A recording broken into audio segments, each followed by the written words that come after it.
Chapitre 8. Rechercher la bénédiction des arbres, des pierres et autres.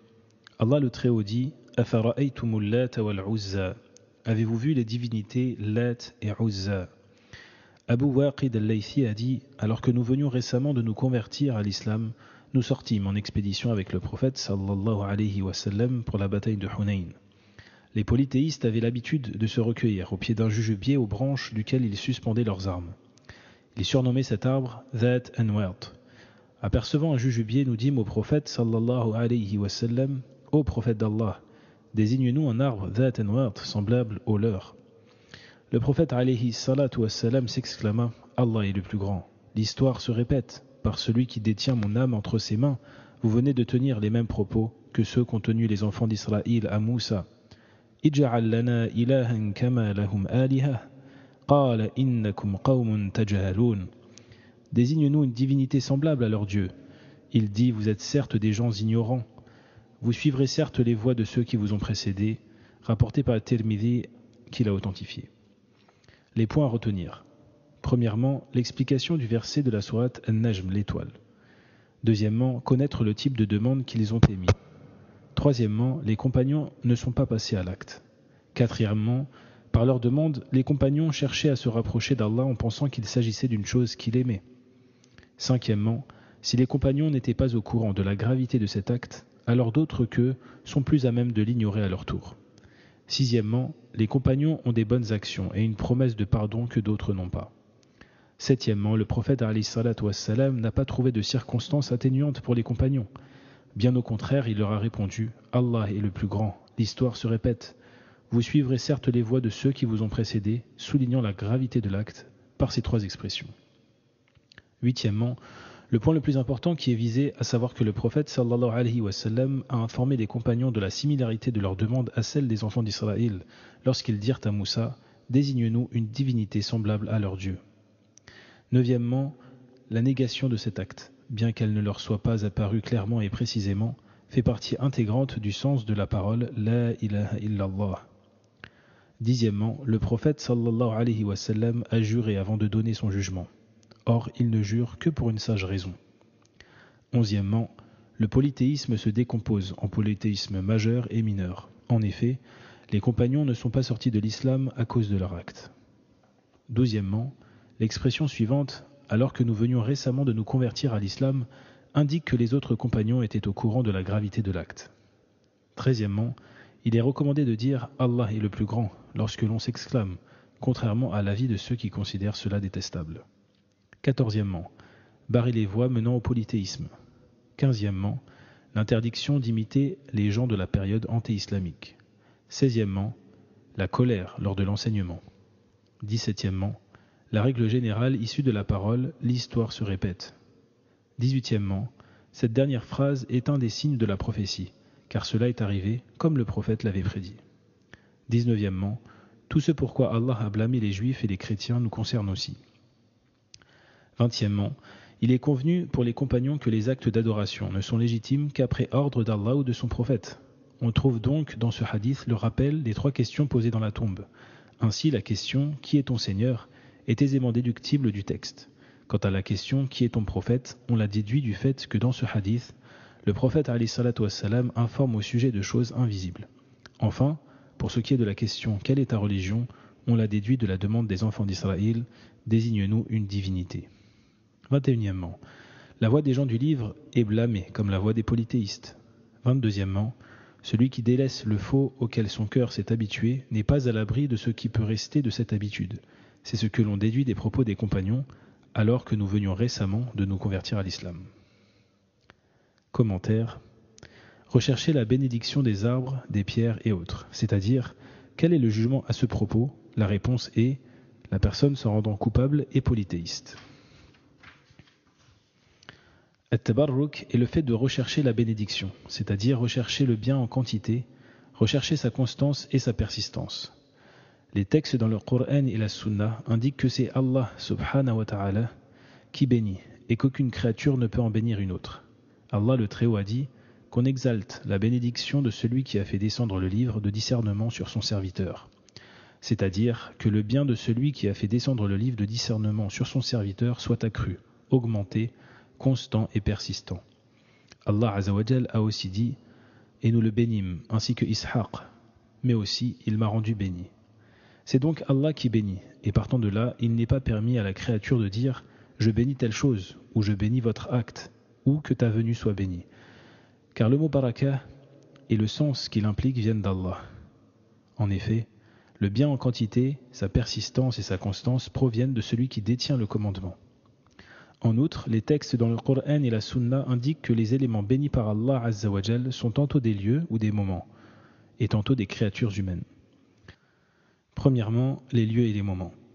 En effet, Allah a béni certains lieux comme la maison sacrée d'Allah, ou comme les environs de la mosquée sainte en Palestine et d'autres lieux.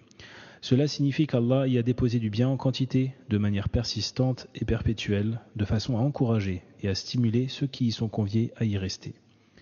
Mais cela ne veut pas dire qu'il faille se frotter avec la terre ou au mur de ce lieu. En effet, il s'agit d'une bénédiction liée au lieu et qui ne se transmet pas. Cela signifie que si l'on en touche le sol, ou que l'on y est enterré, ou que l'on en recherche la bénédiction, cette dernière ne se transmet pas, car le sol est béni d'un point de vue spirituel, du point de vue de l'attachement du cœur à ce lieu tel que la maison sacrée d'Allah, du point de vue de la quantité de biens dont hérite la personne qui souhaite y aller, celle qui s'y rend, effectue le tawaf autour d'elle et y adore Allah. La pierre noire aussi est bénie, cette bénédiction est issue de l'adoration, car celui qui la touche et l'embrasse par adoration envers Allah et par obéissance au prophète ﷺ sera touché par la bénédiction découlant de la conformité de ses actes à ceux du prophète sallallahu alayhi wa sallam. D'ailleurs, lorsqu'il embrassa la pierre noire, Omar qu'Allah agrée dit « Je sais parfaitement que tu n'es qu'une pierre qui ne peut être ni bénéfique ni même néfaste. » C'est-à-dire que cette pierre ne transmet aucun bienfait et ne repousse aucun mal. Pour ce qui est des moments, le fait que certains d'entre eux soient bénis, comme le mois de Ramadan, ou certains jours d'Allah qui comportent des mérites, signifie que quiconque adore Allah pendant ces jours et y recherche le bien aura une récompense supérieure à celle des autres jours. Deuxièmement, la bénédiction relative aux êtres humains. En effet, Allah a accordé une bénédiction intrinsèque aux prophètes et aux messagers, c'est-à-dire que leurs corps sont bénis.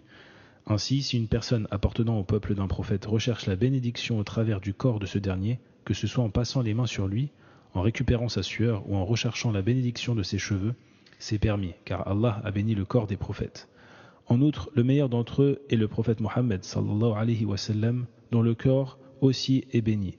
C'est pourquoi on trouve mentionné dans la Sunna que les compagnons recherchaient la bénédiction par sa sueur, ses cheveux et beaucoup d'autres choses.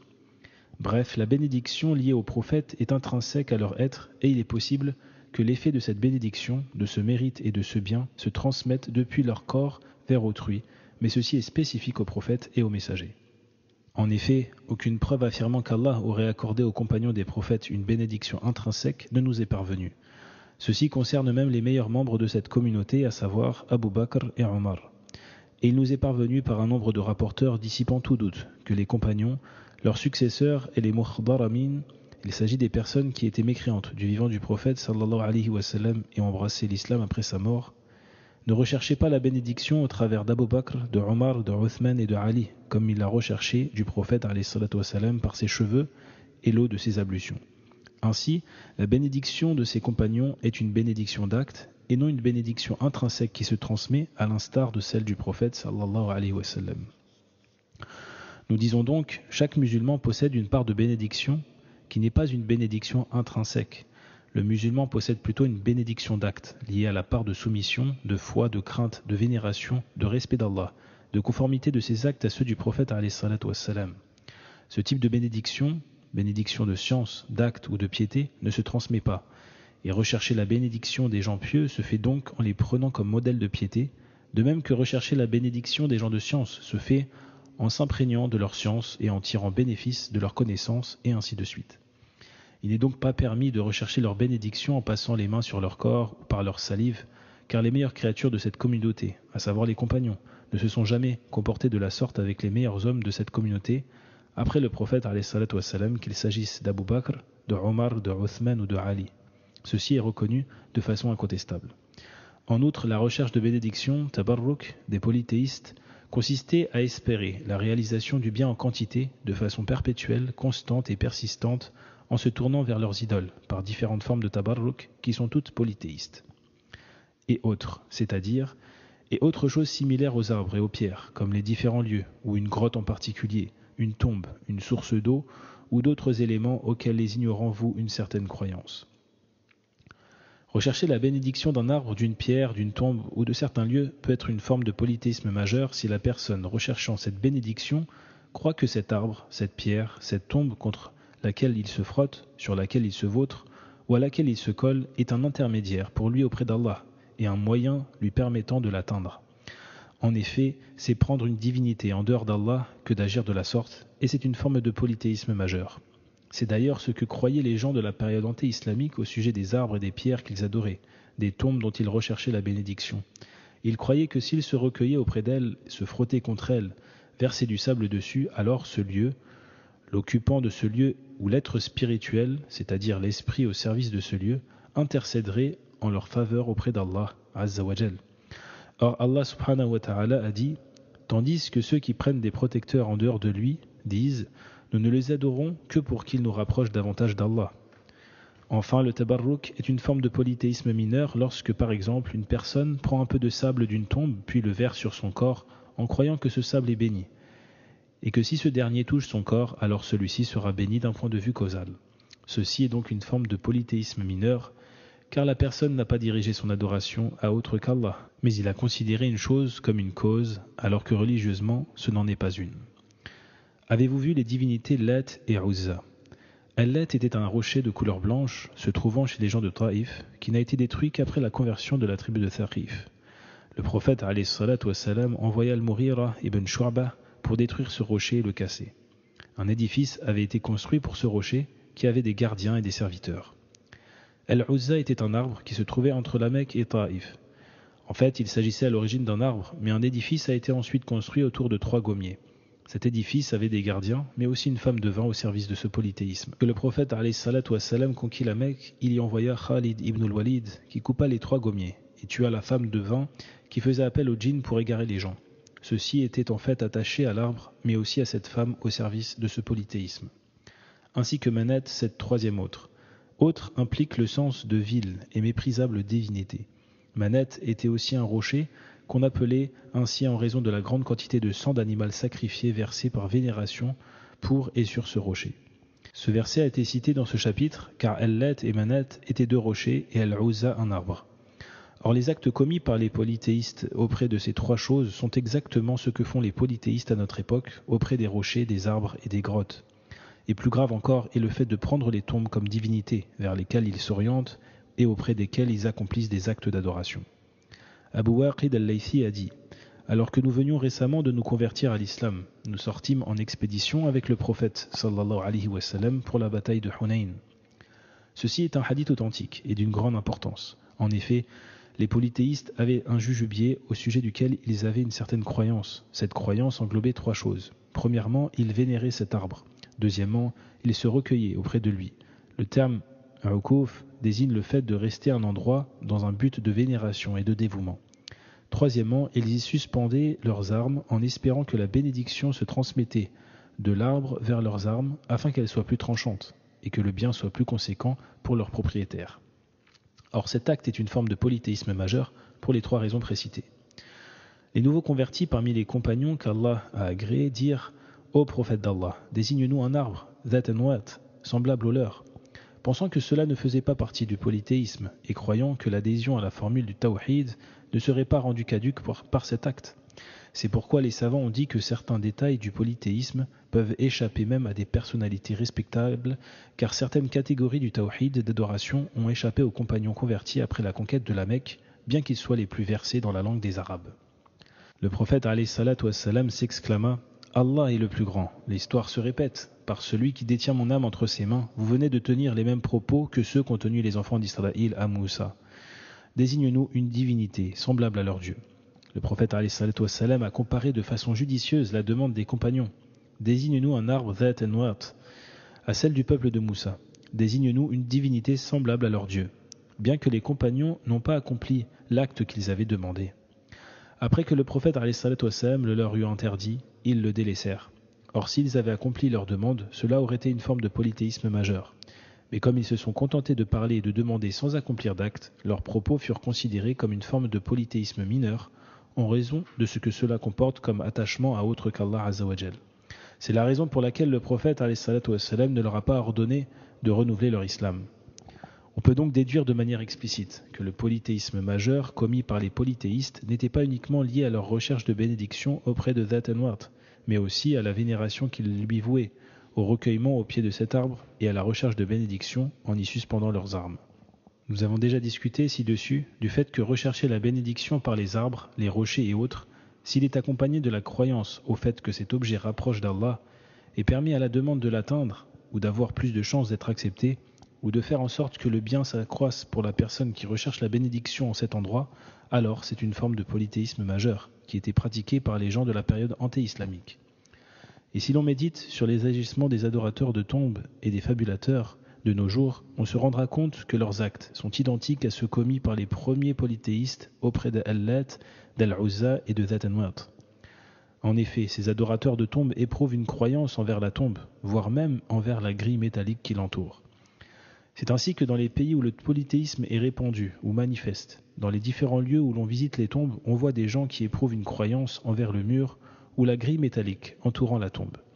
Lorsqu'ils frottent leur corps contre ces constructions, ils considèrent s'être frottés contre l'occupant de la tombe dont l'âme communique avec eux. Ils croient alors que celle-ci intercédera en leur faveur en raison de la vénération qu'ils lui ont vouée. Ceci est une forme de polythéisme majeur, car correspondant à l'attachement du cœur à autre qu'Allah, pour susciter un bienfait ou repousser un mal, tout en considérant cet autre comme un intermédiaire entre soi et Allah Azza wa Jal. Et ceci est similaire aux actes des premiers polythéistes, au sujet desquels Allah a dit « Nous ne les adorons que pour qu'ils nous rapprochent davantage d'Allah ». Quant au second type de tabarruk que nous avons cité précédemment, il consiste à croire que se frotter contre quelque chose de particulier peut être une cause de bienfait, comme le font certaines personnes ignorantes dans la mosquée sacrée qui se frottent aux portes extérieures de la mosquée, à certains murs ou aux piliers.